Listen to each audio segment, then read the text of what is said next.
40 Years on the Wild Side is the story of discovery, freedom, and the adventures of Terence and Ina Cotton. It's a story of how it all started and led to over 40 years of overlanding throughout southern Africa, and more trips than I can recall.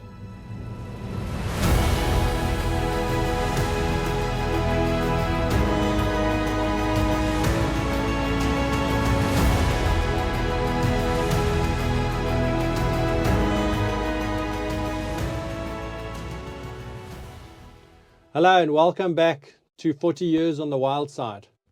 I'm Alan at the Overland Legend. In the first episode, Terence tells us about how he and my mom grew up and about their life of adventure and their very first overland trip in a Land Rover. We rejoin the story now, where they've just bought their brand new Land Rover in 1973. So let's get back into the story as Terence tells us about how they kitted out that Land Rover and some of the very first trips that they did in that Landy. In October 1973, we purchased a brand new Land Rover Series 2A long wheelbase 6-cylinder pickup through a friend at a discount price. We opted for the Series 2 as the Series 3, which had just been released in the UK, was not readily available in South Africa and was more expensive. In any case, we preferred the old dashboard to the plastic one in the new model. We had converted it to a hardtop and had all the accessories fitted: a roof carrier with a ladder, an extra fuel tank and freewheeling hubs, which we did not keep for very long. Total cost 4,115 Rand. It should be noted that I was earning a good salary of about 700 Rand a month as a technical manager of National Chemical Products at the time. We rigged the vehicle out with packing space in the well at the back and covered it with removable boards and mattresses on which we slept. A stretcher was suspended from the roof for Alan, while Brian slept across the front seat. We had a gas fridge inside, together with the silver box made by Ina from aluminium.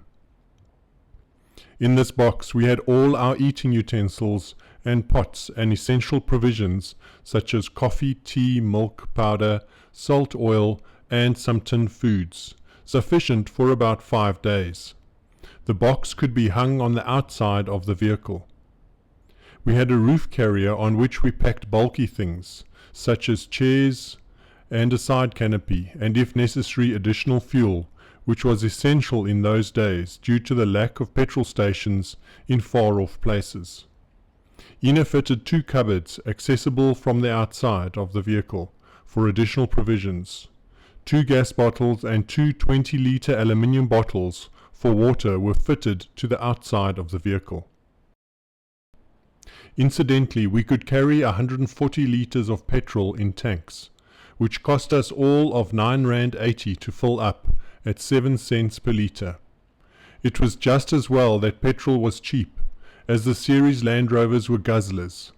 Normal consumption of petrol for the 6-cylinder is 17 to 18 litres per 100 kilometres. We did many trips in this vehicle over the next 10 years.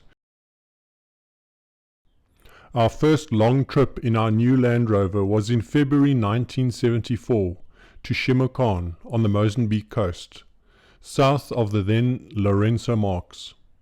We were fully loaded and had a trailer as Ina's parents accompanied us on this 4-week trip. We overnighted at Ina's parents' house, which was situated against the Kruger Park fence overlooking the Crocodile River near Hector-Spruit. Our route was to take us through the Maputo Elephant Reserve to the coast. This was not far for a day. Club members had given us instructions of how to get to Chemucane, but had warned us of the big bog. We found our way into the park and paid our 10 Rand entrance fee, but after 2 hours of travelling realized that we had missed the turn-off to the coast. We backtracked and found the track, which was not very distinct. We came to a depression with faint tracks across it, and could see the well-defined track on the other side.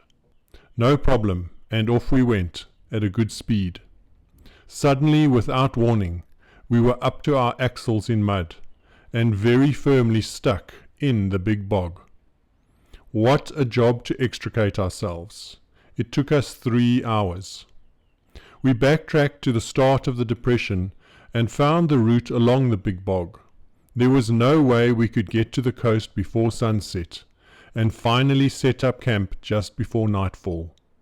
As it got dark, the wind dropped and the mosquitoes attacked us without mercy. We managed to pitch the tent for Ina's parents before retreating into the Land Rover to have soup that Ina had made in the Land Rover, as it was not possible to go outside. Once this was consumed, we retired to our respective sleeping bags for an early night. The reason for so many mozzies was quite apparent in the morning. We had stopped right next to a lake. Fortunately, there were none in the morning. Our woes were not over. A couple of kilometers later, we came to the lake, which is just behind the coastal dunes, and which we had to skirt to get to the beach. The track ran into a deep, impassable mud. We were debating how to proceed when we noticed a piece of paper on a pole on the edge of the water. The sign, headed Pogo's Roadworks, stated that we could drive on the edge of the lake in the water. We followed the instructions and after 100 or so meters came to a ramp of hefty tree branches, which took us out of the water and back onto the track. If Pogo happens to read this article, thank you very much. Our next problem was on the beach, where our trailer got stuck. We had to unhook and proceed some way to the campsite, where we offloaded everything in the vehicle and went back to collect the contents of the trailer. When the trailer was empty, we were able to pull it to the campsite. We had the same exercise when we left. This was the start of one of the best relaxing holidays we ever had.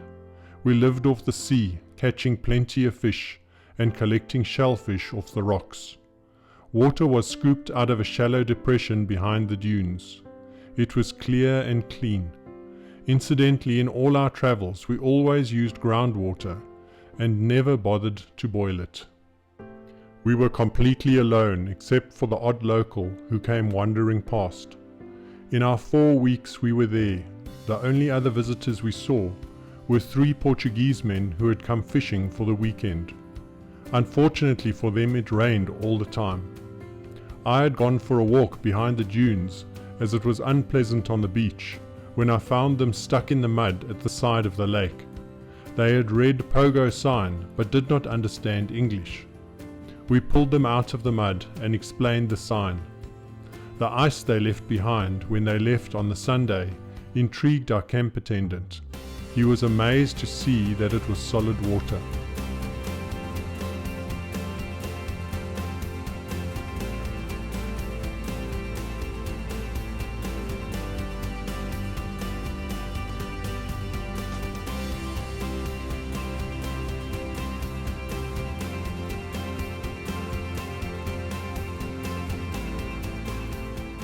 We followed a different route out of the park, only to have a dune which we could not get up with a trailer. We just started to offload the trailer and carry everything up the dune when a local appeared and showed us an alternative route. This was to be our last holiday in Mozambique for 19 years, as the Portuguese left Mozambique and the civil war started that year. We were now confined to holidaying in South Africa, Botswana, and Southwest Africa, and for a short while, Rhodesia.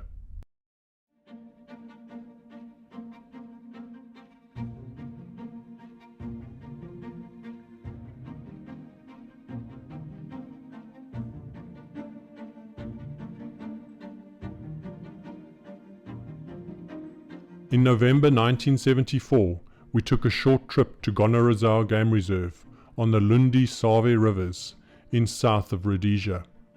The park was to be formally declared the next year, and had in fact been closed for the summer when we got there. However, a friendly guard allowed us in and accompanied us to the campsite.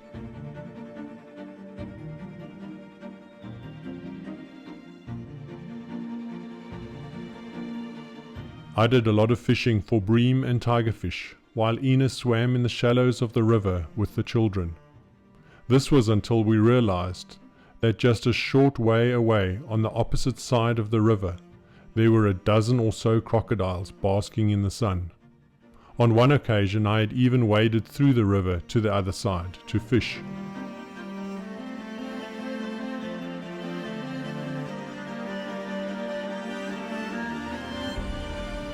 In all our travels we only had a few problems over the years with the vehicle. On one occasion the fuel pump stopped working.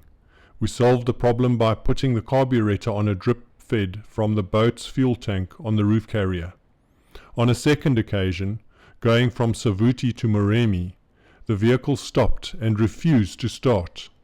It took Frank, the Simpsons brothers, and me a long time to find the problem, which was a torn diaphragm in the carburetor. The nearest spares were Maun, 150 kilometers away. We eventually replaced the diaphragm with a double piece of plastic cut from a bag. This lasted for the rest of the trip. A lot to be said for the simplicity of these engines. We had two other trips through Rhodesia. One was in 1975 with the Hush family via Victoria Falls to Chobe, Savuti and Moremi.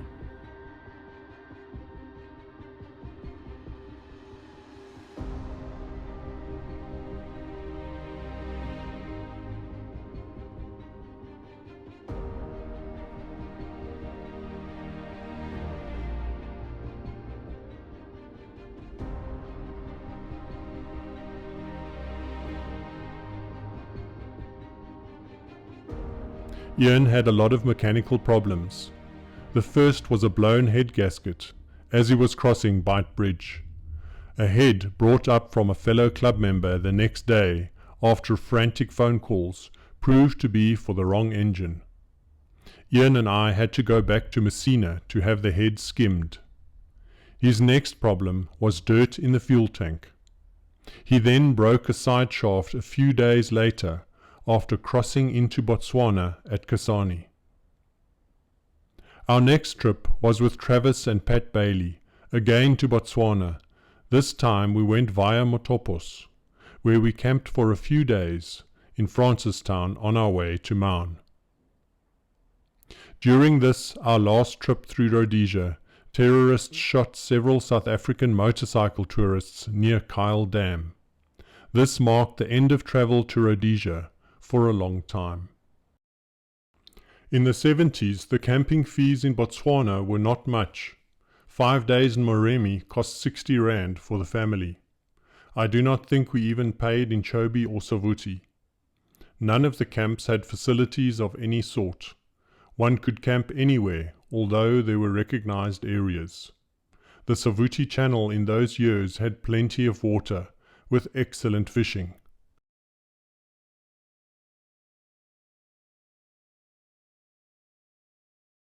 Whenever we went to the Okavango, we camped on the banks of the Borrow River on Darrell Dandridge's property, 20 kilometers outside of Maun. Darrell is the oldest son of Frank and Aileen. Invariably, we would meet them there for trips.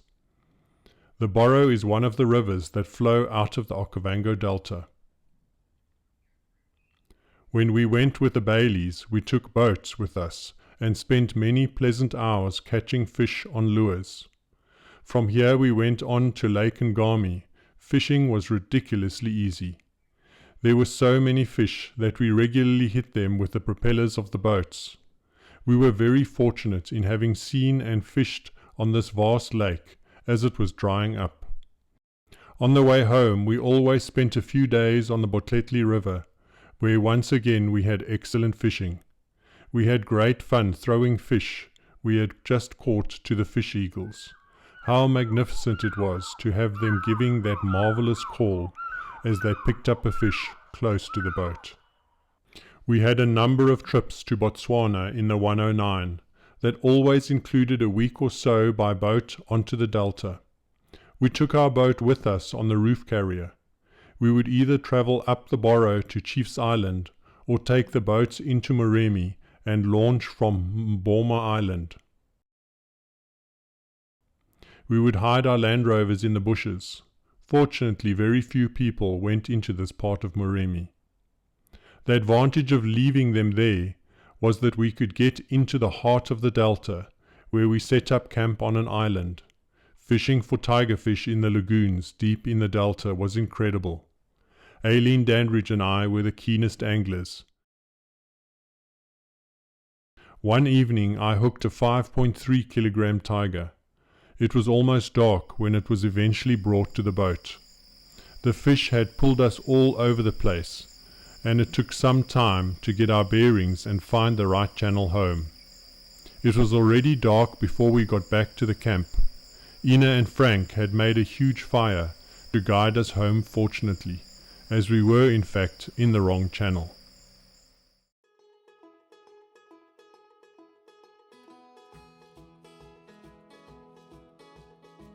The trips up the Borrow were very slow, as our boat was always fully laden and we had to travel against the strong current. We would travel for 3 or 4 days upstream and only take a few days to return. We spent the nights on the different islands. We had had a few scares on these trips. On one occasion a hippo decided to run under the water in front of us. The waves he made nearly caused our heavily laden boat to sink. On another occasion, when looking for crocodiles at night, we stopped over several hippos under the water. We beat a hasty retreat. It was some time before our hearts returned to their normal rhythms. Our trips on the way to the Okavango were often very interesting. In April 1978, Ian Simpson and his brother Joel accompanied us. The rainfall had been heavy that year, and the Makgadikgadi salt pans were flooded, making the main road from Francistown to Gweta impassable. An alternative road had been bulldozed through the bush about 90 kilometers north.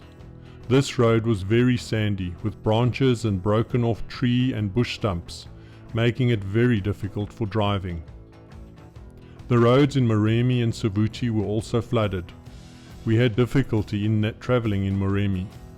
Fortunately, Daryl Dandridge, who knew this part of the world extremely well, found us in a particularly tight spot and was able to direct us onto lesser known tracks that were dry. Colin, Frank's younger son, was the first person that year to get through Savuti.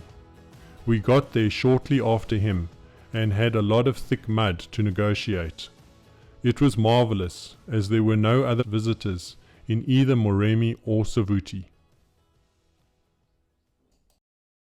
As Mozambique was closed to South Africans because of the Civil War, they were now flocking to the St. Lucia, Sodwana and other places on the north coast. We had 1 or 2 trips to Mapalan, but found it too crowded for our liking for the long holidays that we did not spend in Botswana, and only used this venue for short weekends. We now started to explore the Transkei coast. Over the years we must have visited every out-of-the-way place on the coast that Ina could find. We had a 1 in 250,000 map of the South African coast.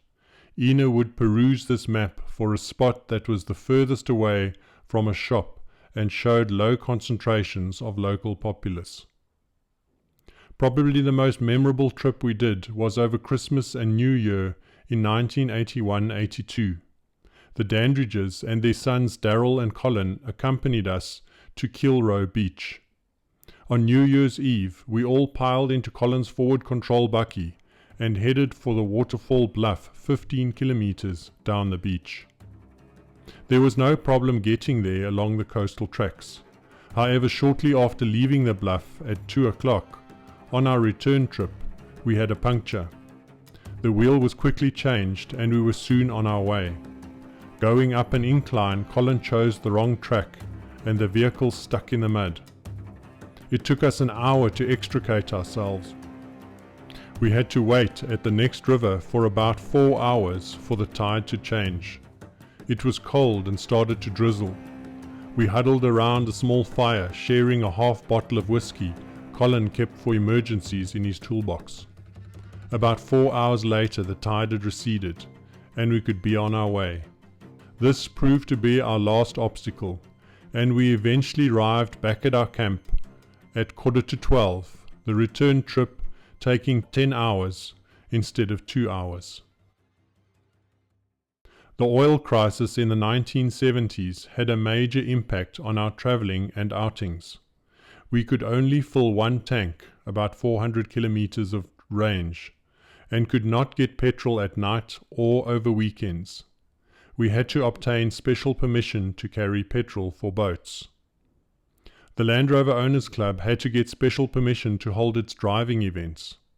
Weekends away were thus restricted to nearby dams, Jericho and Morgenstund in the eastern Transvaal, were very popular for LROC outings over long weekends. So that was the first decade of Land Rover ownership for Terence and Ina. By now they were experienced overlanders and die-hard Land Rover fans. Those early trips were absolutely fascinating and so amazing, and they're just so precious to me because those memories and those experiences that I had really built my love for Land Rovers and overlanding. In the next episode we get into the 1980s, which is when a period changed quite a lot and a lot more Land Rovers entered the family and many more adventures. So we'll have a look at that in the next episode. Thanks again for watching all the way till the end, and thank you for all your support. I appreciate it. I hope you enjoyed that episode. Until next time, bye.